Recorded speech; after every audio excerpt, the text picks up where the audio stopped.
Hello students, I am Bhabhi Srivastava. Welcome to my channel B calculus. आज हम करेंगे class 11 का चैप्टर 10 है स्ट्रेट लाइन की एक्सरसाइज 10.2 का क्वेश्चन फर्स्ट करेंगे। देखिए, कल इससे करने से पहले आप 10.2 का इंट्रोडक्शन पार्ट जरूर देखिएगा तो आपको अच्छे से समझ में आएगा ना। इंट्रोडक्शन पार्ट देखना बहुत जरूरी होता है। अगर आप इंट्रोडक्शन पार्ट देखते हैं तो चैप्टर बहुत जल्दी समझ में आता है। उसमें आपको एक चीज आपको समझ में आ जाती है तो क्वेश्चन बहुत अच्छे से होता है सब ना। देखिए, अब ये देखिए रखा है, इसमें दिया है इन एक्सरसाइज 1 to 8। 1 to 8 में क्वेश्चन दे रखे हैं। उसमें equation of line which satisfies the given equation, write the equation for X and Y axis.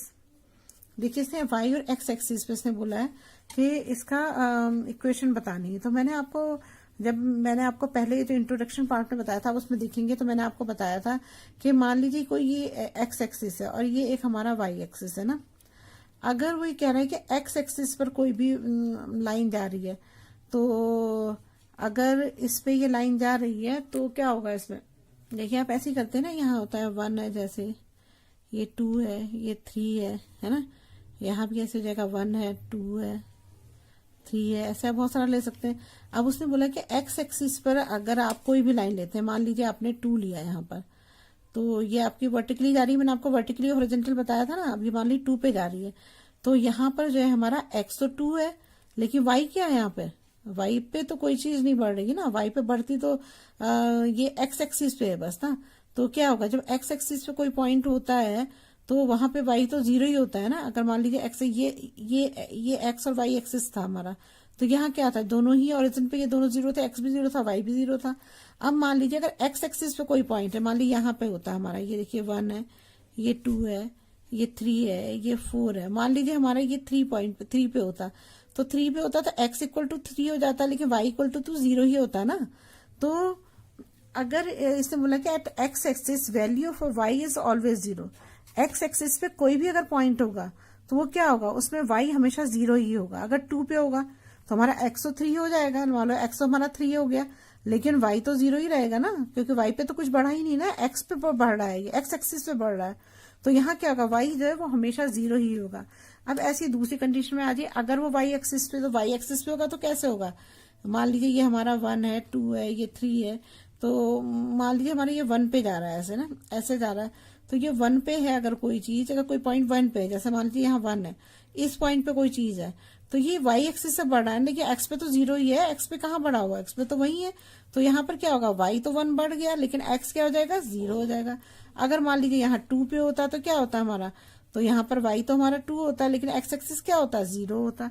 तो मतलब ये है कि अगर राइट द इक्वेशन होता है एक्स एंड वाई एक्सिस अगर हम निकालेंगे, तो अगर कोई चीज एक्स एक्सिस पर है तो वो क्या होगा, उसका वाई 0 होगा। एक्स पे एक्स एक्सिस पे तो वाई 0 होगा, और अगर वाई एक्सिस पे तो क्या होगा, एक्स 0 होगा। ये चीज हमें ध्यान रखनी है ना। चलिए अब नेक्स्ट क्वेश्चन करते हैं। देखिए, क्वेश्चन 2 दे रखा है, passing through the point -4 3 with slope 1/2। तो हमें जो है, जो हमारा फॉर्मूला होता है, जब हमें एक स्लोप दिया होता है और एक पॉइंट दिया होता है, तो हमारे पास कौन कौन से फॉर्मूले होते हैं। मैं पहले आपको सारे फॉर्मूले रिवाइज कराया।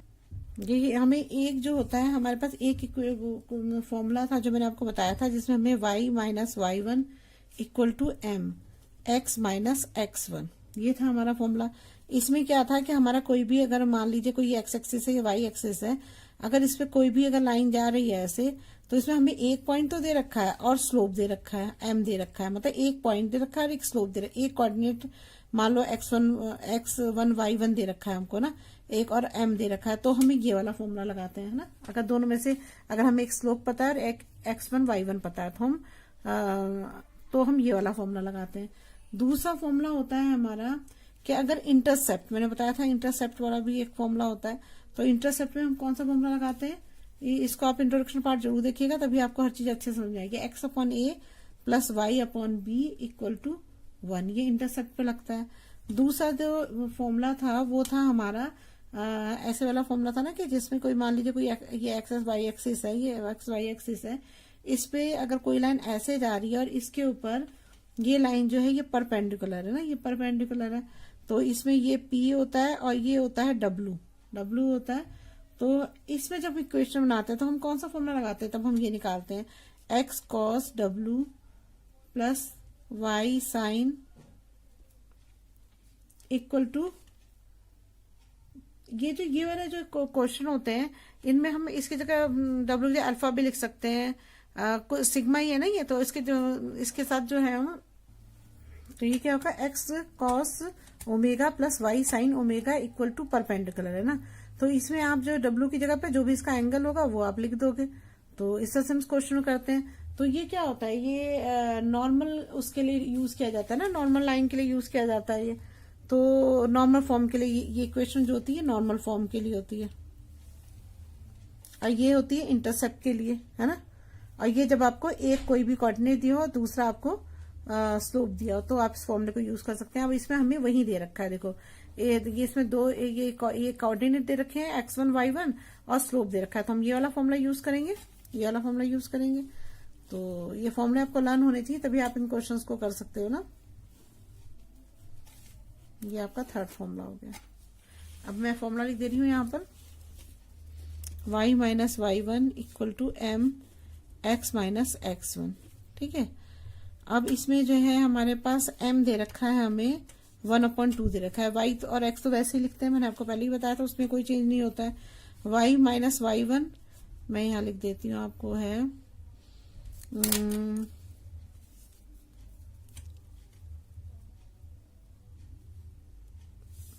यहाँ लिख दू, यहाँ लिख देती हूँ काट के। x1 है आपका -4 है, y1 आपको दे रखा है 3 और m दे रखा है आपको 1/2। अब इस फॉर्मूले में इसको रख दो, तो इस फॉर्मूले में क्या होगा, y माइनस y1 कितना है, 3 है, इक्वल टू m दे रखा है हमें 1/2 और x हमें ऐसे छोड़ना है, और क्या है वो, क्या है x कितना है, -4 है।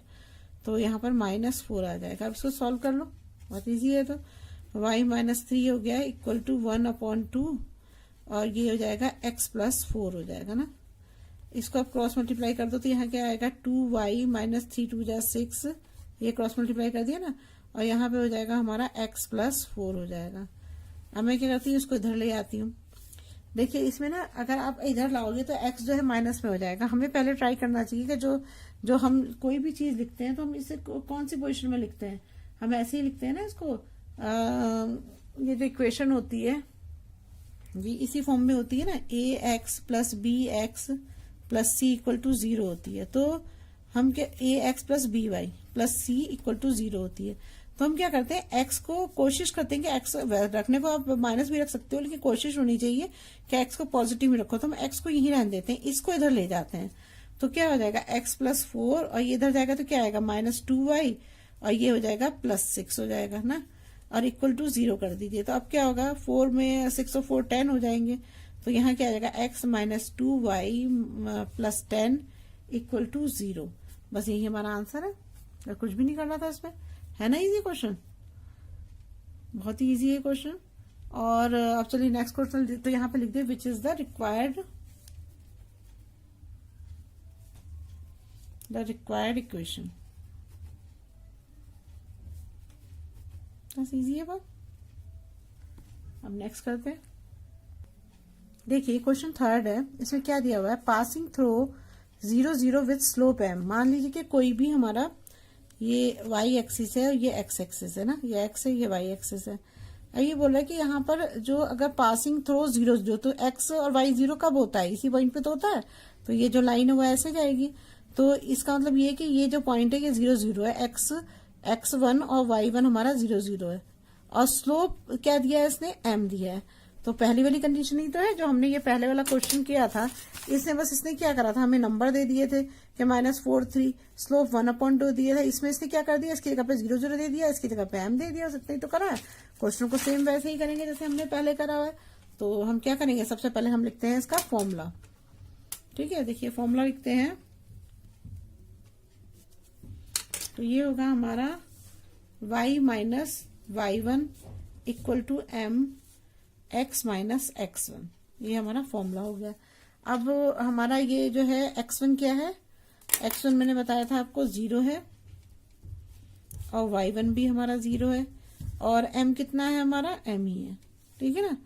तो अब हम लिख लेते हैं, फॉर्मूला लिख लेते हैं। तो y की जगह y रहेगा, और y1 कितना हो जाएगा, 0 हो जाएगा, इक्वल टू m की जगह m रहेगा, x की जगह x रहेगा, और x1 क्या होगा, 0 हो जाएगा। ये हो गया हमारा। तो जब हम इसे सॉल्व करेंगे तो क्या आएगा, यहाँ पर y माइनस 0 y ही आ जाएगा, और यहाँ पर m और x माइनस 0 m ही होगा, तो m into X, Y equal to M X हो जाएगा। तो क्या हो जाएगा यहाँ पर, विच इज रिक्वायर्ड इक्वेशन।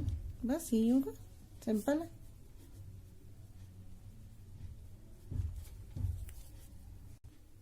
देखिए क्वेश्चन 4 है, find the equation of line which passes through 2 और फिर 2√3 है, दो इसमें पॉइंट दे रखे हैं हमारे, and is incline with the x axis at an angle of 75 degree. अब इसका मतलब क्या है, इसने हमें एक एंगल दे रखा है ना, 1075 डिग्री दे रखा है, दूसरा हमें x1 और y1 दे रखा है, लेकिन वो कह रहा है incline with the x axis, मतलब एक्स एक्सिस के उससे बनना चाहिए ना। तो अगर एक्स एक्सिस से बनेगा तो देखिए दो कंडीशन है। एक्स एक्सिस ये है, अगर यहां से हम 75 डिग्री बनाते हैं मान लीजिए ना, तो हमारा ये मान लीजिए कोई लाइन ऐसे जा रही है हमारी, और ये हमारा 75 डिग्री पे हमारा ये बन रहा है। तो एक तो तरीका ये है, मतलब एक्स एक्सिस से बन रही है तो एक्स एक्सिस से इंक्लाइन तो ऐसे ही बनेगी ना, ऐसे ही तो जाएगा। एक तो तरीका ये है, लेकिन एक्स एक्सिस से तो ये नीचे भी तो बन सकती है, यहाँ भी बन सकती है नीचे, मतलब ऐसे भी जा सकती है ये। और अगर ऐसे जाएगी तो क्या ये सही होगा, ऐसे बनेगी तो सही होगा, नहीं सही होगा।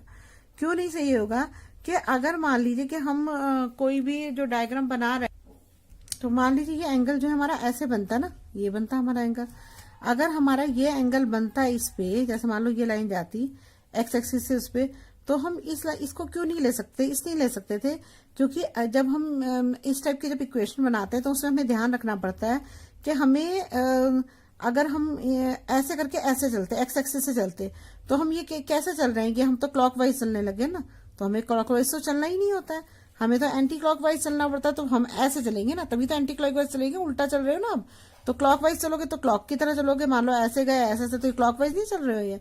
और एंटी क्लॉकवाइज चलोगे तो क्या होगा, क्लॉक तो ऐसे चलती है, आप ऐसे उसका उल्टा चल रहे हो, तो ये वाला सही होगा, ये वाला गलत होगा, तो ये वाला सही है हमारा। तो ये क्या हो जाएगा, 75 डिग्री हो जाएगा। तो अब हम लिखते हैं, अब हमें फॉर्मूला यूज करना है, तो उससे पहले हमें निकालना पड़ेगा, हमें तो 1075 डिग्री दे रखा है ना, तो 1075 डिग्री से तो हम क्वेश्चन को नहीं निकाल सकते ना, हमें m निकालना पड़ेगा पहले। तो सबसे पहले तो मैं फॉर्मूला लिख देती हूँ। फॉर्मूला क्या है हमारा, y minus y1 equal to m x minus x1, ये हो गया हमारा। पहले मैं निकालती हूँ इसका 10 जो दे रखा है ना मेरे को, ये 1075 डिग्री, इसको पहले मैं फाइंड करूंगी। तो देखिए कैसे निकालेंगे, यहाँ पे मेरा 1070, ये समझ में आ गया ना आपको, कि अगर हम एक्स एक्सिस है तो हम इधर भी बना सकते हैं और चाहे तो हम इधर भी बना सकते हैं। मतलब हम ये कोई होता डायग्राम और हम इसको एक्स एक्स की उससे बना रहे हैं तो हम इधर भी बना सकते थे ना, ऐसे भी बना सकते थे या इस तरह भी, लेकिन वो हम इससे नहीं बनाते क्योंकि ये क्लॉकवाइज चल रहा है। क्लॉकवाइज नहीं हमें चलना है, हमें क्या चलना है, एंटी क्लॉकवाइज चलना है, तो हमें यही एक्स एक्सिस से यही वाला लेना पड़ेगा, ये चीज आपको ध्यान रखनी है। अब 1075 डिग्री है, 1075 डिग्री का तो कोई फॉर्मूला, मतलब 1075 की क्या वैल्यू होती है, कोई वैल्यू नहीं होती है। तो हम इसे क्या करेंगे, इसको दो उसमें वो कर देंगे, तो हम इसको लिख सकते हैं 1045 डिग्री प्लस 1030 डिग्री। अब इसका ये मान ली एक्स है, ये हमारा वाई है, तो हमारा एक फॉर्मूला होता है 10x प्लस वाई का, तो 10x प्लस वाई ले लेंगे।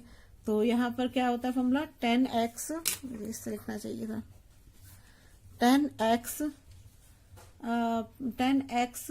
Plus 10y 1 plus 10x 10y,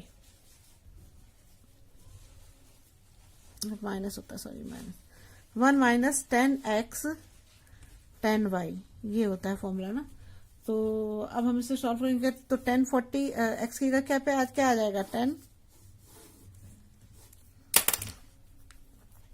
x हमारा ये है, y ये है, तो ये हो जाएगा हमारा 1045 प्लस 10 ये कितना है 30 अपॉन हो जाएगा 1 माइनस 1045 और 1030, ये हो जाएगा हमारा।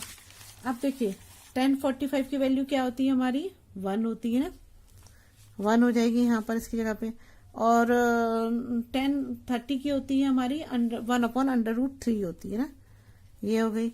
अब यहाँ पर लिख देंगे हम 1 माइनस, इसकी भी हो जाएगी हमारी 1 और इसकी हो जाएगी 1 अपॉन √3 हो जाएगी ना, ये हो जाएगी। तो इसको मल्टीप्लाई करोगे तो इसका आंसर क्या आएगा, 1 प्लस 1 अपॉन √3 हो जाएगा, और यहाँ हो जाएगा अपॉन 1 माइनस 1/√3 हो जाएगा। अब हम क्या करेंगे, इसका एलसीएम ले लेंगे। जब इसका एलसीएम लेंगे तो क्या आएगा यहाँ पर, √3 आएगा यहाँ पर, और यहाँ पे आ जाएगा √3 + 1 हो जाएगा, और नीचे लोगे तो क्या आएगा √3, और यहाँ आ जाएगा √3 - 1 हो जाएगा। इस √3 से √3 कट जाएगा, तो अब हमारा क्या हो जाएगा √3 + 1/√3 - 1 आंसर आ जाएगा। अब आप चाहो तो इसे आप चेंज भी कर सकते हो, जैसे ये मैंने आपको पहले भी बताया था कि अगर ये होता है तो इसको रेशनलाइज कर देना चाहिए, लेकिन वो जब आंसर पूरी तरह आ जाता है तो, लेकिन आंसर तो पूरी तरह आया नहीं, तो हम इसको ऐसे ही यूज करते हैं, क्या पता वो कट जाए। चाहो तो आप यहाँ पे भी रेशनलाइज कर सकते हो, लेकिन पहले तो कोशिश करेंगे ना, अगर कट जाए तो अच्छा ही है, क्यों इतनी बड़ी कैलकुलेशन करें। तो हमारी जो ये है गई हमारी वैल्यू जो है m की आ गई √3 + 1 √3 - 1 आ गई। अब देखिए इसको फॉर्मूले में रखते हैं। देखिए अभी आपकी m की वैल्यू आ गई, और हमें ये पता है y - 1 के क्या है, x1 है हमारा, x1 हो गया हमारा 2 हो गया, और y1 हो गया हमारा 2 √3 हो गया, और m हमने क्या फाइंड किया है √3 + 1 और √3 - 1 ये फाइंड किया। अब इस फॉर्मूले में रख दीजिए आप, तो y तो y ही रहेगा, और y1 कितना हो जाएगा हमारा 2 √3 हो जाएगा, m हो जाएगा हमारा √3 + 1 √3 - 1, और x हो जाएगा, x का x ही रहेगा, x1 हो जाएगा हमारा 2। इसको हम ऐसे लिख देंगे, ठीक है। अब हम क्या करते हैं इसको, अब इसको सॉल्व करते हैं, है ना। सॉल्व करने के लिए हमको क्या करना पड़ेगा, √3 - 1 को y - 2 √3 से में मल्टीप्लाई करना पड़ेगा।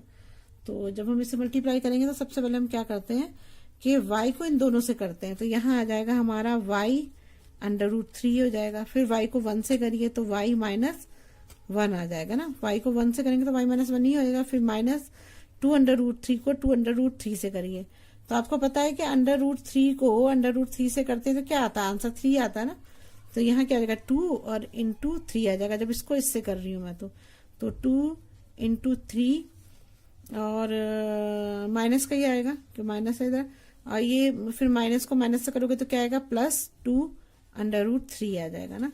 अब मैंने ये तो इन दोनों का तो मल्टीप्लाई हो गई, अब इन दोनों का करना है मुझे ना, तो इन दोनों का 1 से करोगे तो वही आएगा, √3 को x - 2 से कर देते हैं हम ना, तो √3 को पहले इन दोनों से करते हैं, तो क्या आएगा हमारा √3 x यहाँ लग जाती है, x √3 हो जाएगा, इससे करेंगे, इसको इससे करोगे तो क्या आएगा -2 √3 आ जाएगा। फिर अब इसको करते हैं तो 1 को करेंगे तो क्या आएगा +x आ जाएगा, और 1 को 2 से करेंगे तो क्या आएगा -2 आ जाएगा, ये आ गया हमारा, ठीक है। अब देखिए y √3, मैं इसको थोड़ा सा वो करने की कोशिश करती हूँ, y √3 - 1 हो जाएगा, और ये -6 हो जाएगा, +2 √3 = x √3 -2 √3 + x - 2, ये हो गया हमारा।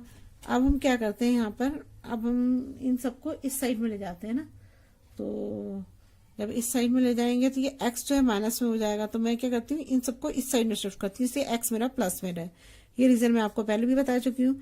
तो जब ये इधर जाएंगे तो ये सारे इनके साइन चेंज हो जाएंगे, तो ये हो जाएगा मेरा x √3, ये तो ऐसे ही रहेगा, -2 √3, ये भी ऐसे ही रहेगा, और +x - 2 हो जाएगा, और मैं अब इसको इधर ला रही हूँ तो ये सारे चेंज हो जाएंगे, मेरे पास y √3, और ये हो जाएगा +1, अच्छा ये 1 और 6 को प्लस कर देते हैं तो ये आ जाएगा हमारा,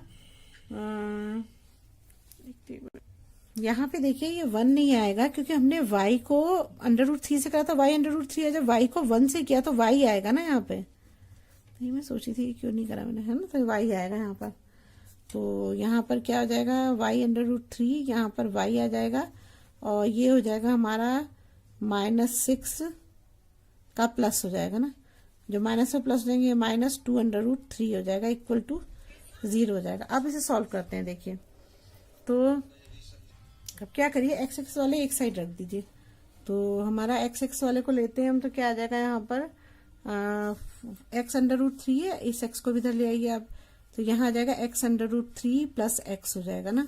अब y वाला ले आइए तो -y √3 + y हो जाएगा। अब ये देखिए, ये 6 है ना, और ये 2 है, 6 में 2 गया, 4 बचेगा। और ये 2√3, 2√3 को प्लस करोगे तो क्या आएगा यहाँ पर?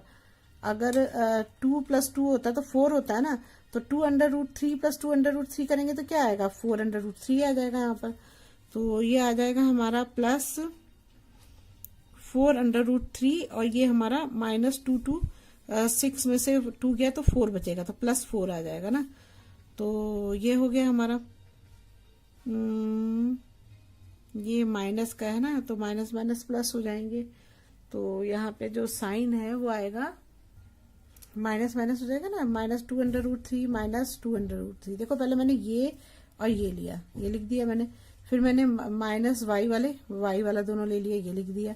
फिर मैंने क्या किया यहाँ पर कि 2 और 6 होते हैं ना, 6 में 2 जगह 4 बचेगा तो ये 4 लिख दिया, और ये इन दोनों को प्लस कर दिया, तो माइनस माइनस प्लस हो जाएंगे ना, तो लेकिन साइन माइनस का आएगा, तो 2 4√3 हो जाएगा। अब मैं इसमें से जो कॉमन हो सकता है उसमें मैं कॉमन ले लेती हूँ। यहाँ x कॉमन दूंगी तो यहाँ क्या बचेगा? √3 + 1 हो जाएगा। यहाँ पर मैं माइनस, यहाँ पे मैं कॉमन लूंगी, माइनस कॉमन ले लेती हूँ, और उसके बाद मैं लिख देती हूँ √, ये क्या बचेगा हमारा? y कॉमन ले रही हूँ माइनस, तो ये बचेगा √3, और यहाँ आ जाएगा +1 हो जाएगा। और यहाँ मैं इसको क्या करती हूँ, इधर ले जाती हूँ, तो इधर ले जाऊंगी तो क्या, ये माइनस से ये प्लस हो जाएगा 4√3, और ये हो जाएगा -4, है ना, ये हो जाएगा। तो मेरा आंसर आ जाएगा x √3 + 1 माइनस y √3 + 1, ये हो जाएगा जी। अच्छा, माइनस कॉमन लेंगे तो ये माइनस आएगा ना, यहाँ पर ये माइनस हो जाएगा, क्योंकि जब आप माइनस को कॉमन लेते हो तो यहाँ पे ये सब चीजें वो हो जाती है ना, चेंज हो जाती है, तो -3 + 1 हो जाएगा। यहाँ पर आप 4 कॉमन ले रहे हो तो यहाँ क्या आ जाएगा? √3 - 1। तो हमारा आंसर हो गया x √3 + 1 और -y √3 - 1 इक्वल टू हो जाएगा 4 √3 - 1। बस आ गया आंसर। अगर आपको मेरी वीडियो पसंद आई तो प्लीज लाइक और सब्सक्राइब करिएगा और शेयर करिएगा। अगर कोई प्रॉब्लम हो तो कमेंट बॉक्स में कमेंट करिएगा। Thank you.